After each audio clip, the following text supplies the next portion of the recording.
If you remember waking up early on Saturday mornings for Kids WB, you know that feeling of excitement. Well, right after that era came to a close, CW4 Kids arrived in May 2008, ready to take over the weekend with its own energy and style. This wasn't just another block trying to copy what came before. It had a look, a feel, and a vibe all on its own. The bumpers were loud, fast-paced, and packed with colorful graphics, almost like comic book pages jumping off the screen. Each segment screamed action or adventure, giving the block a pulse that made Saturday mornings feel urgent and exciting again.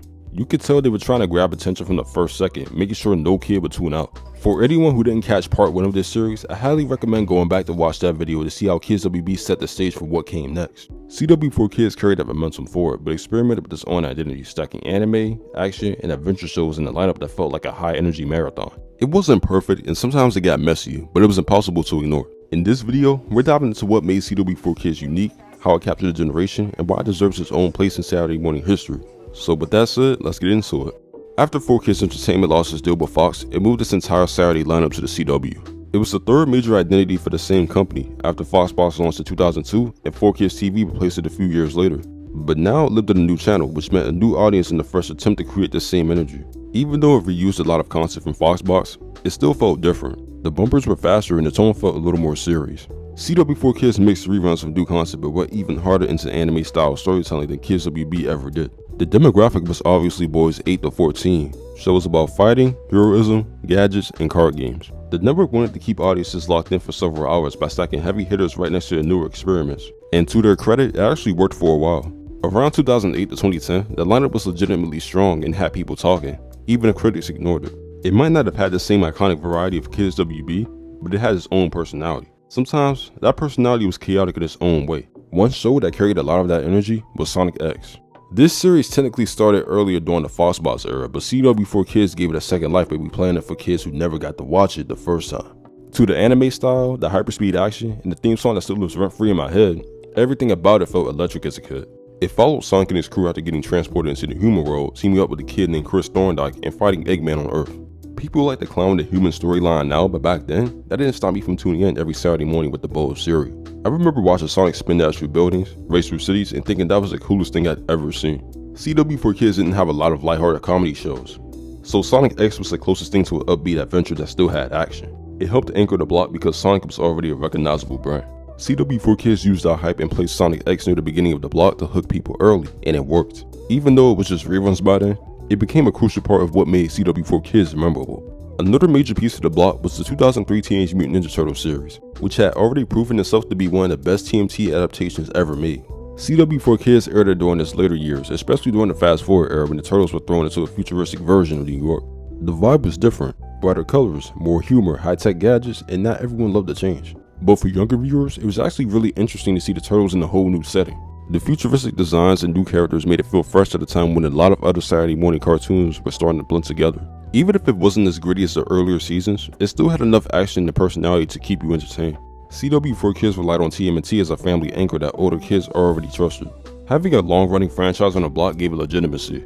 You knew you could count on Leonardo being serious, Michelangelo being goofy, and Raphael being mad at everything, as usual. Plus, the fact that it came from the same 4Kids catalog meant they blended perfectly with the rest of the lineup. This show also played a crucial role in making CW4 Kids feel like it had a real range. Not just anime, but well-known Western action too. While most of the block focused on intense action, CW4 Kids also had a couple of lighter shows to break things up. Robots was a CGI cartoon about rolling robots in a futuristic city, each from different color-coded clans. It was quirky and fast-paced, but it never quite caught on the same way that action shows did. Still, it gave the lineup some variety and showed that the block wasn't afraid to try completely original concepts. Viva Pinata was even weirder.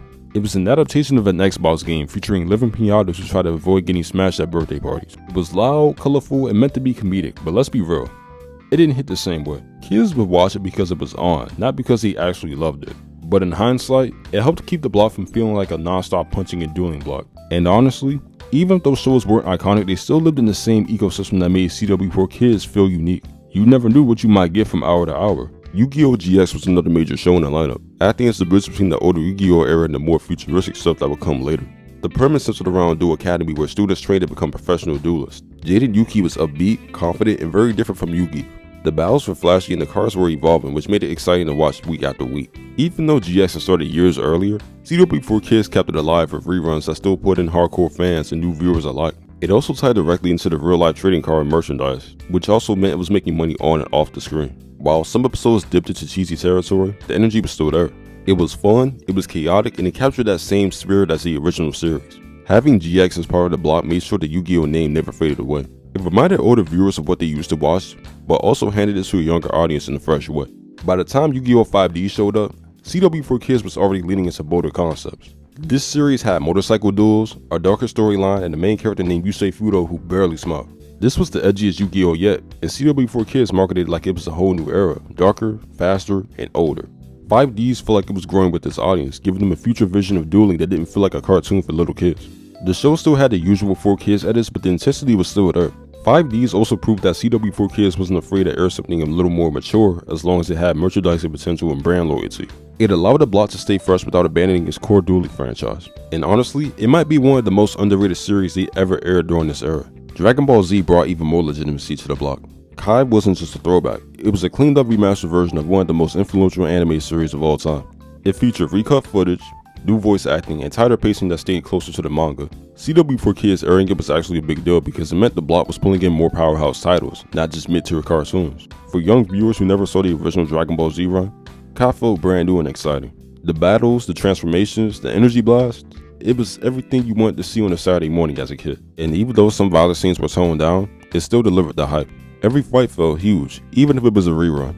CW4Kids scheduled Kai as a centerpiece during key time slots because they knew it would draw in older viewers. It also acted as a gateway to the rest of the block. If you came for Goku vs Frieza, you might stick around for other shows afterward. It boosted the block's credibility and made it feel like a real destination again, even years after Kids WB ended. Around 2010, the block officially rebranded from CW4Kids into Toonzai, and this is where things started to shift. Toonzai wasn't just a new name, it was a whole upgraded identity with new graphics, new announcer voices, and a more anime-centric aesthetic. The commercials looked sharper and the logo had this slashing ninja-style font. Despite the fact that the concept didn't change right away, the vibe was still intense and more in your face. It was clear that Toonzai prioritized anime-style action shows and less humor. Over time, the block doubled down on airing shows like Yu-Gi-Oh!, Sonic X, and even Cubix. I even remember this one promo where Sonic was talking about Dragon Ball Z Kai and he called Piccolo a saint. Now Piccolo's a Saiyan just like Raditz, but he doesn't like Raditz. That has to be the craziest mix-up I've ever heard. But anyway, instead of Toonzai being a rehash of the CW4Kids lineup, it tried to feel like a destination for anime on Saturday mornings. But Toonzai's run didn't last forever. After nearly 2 years on the air, the block quietly wrapped up on August 18, 2012. What's crazy is that the block concluded with the Yu-Gi-Oh! Marathon during its final hours. When Toonzai wrapped up in the summer of 2012, Vortex stepped in as the next Saturday morning cartoon block on August 25, 2012. Like his predecessors, Vortex had that mix of animated shows and live action shows. The block's lineup consisted of Power Rangers, Lost Galaxy, Transformers Prime, Iron Man Armored Adventures, and even the WWE. It also aired shows that previously aired on Toonzai. Vortex marked the shift because it was the last traditional children's entertainment block that wasn't primarily educational. Vortex carried that torch for a couple of years and gave kids one last place to find cartoons and live action shows before Saturday mornings changed forever. But all good things must come to an end, as Vortex aired for the last time on September 27, 2014, after which it was replaced by One Magnificent Morning. And that's pretty much CW4Kids, a block that gave us some of the last true Saturday morning action shows. It also helped to keep the energy alive through Toonzai and even Vortex. It definitely had its ups and downs, but it's hard not to appreciate what it brought to the table at the time. In the next video, we're going to be diving into ABC Kids, and then Toon Disney. Now I know Toon Disney isn't really a Saturday morning block, but some of the shows that aired on Toon Disney also aired on ABC Kids as part of their lineup. But ABC Kids had a different style compared to CW4Kids, but still played a role in Saturday morning cartoons. If this video brought back memories of CW4Kids, Toonzai, or any of the shows I mentioned, drop a comment and let me know. With all that said, thanks for watching, and I'll see you in the next one.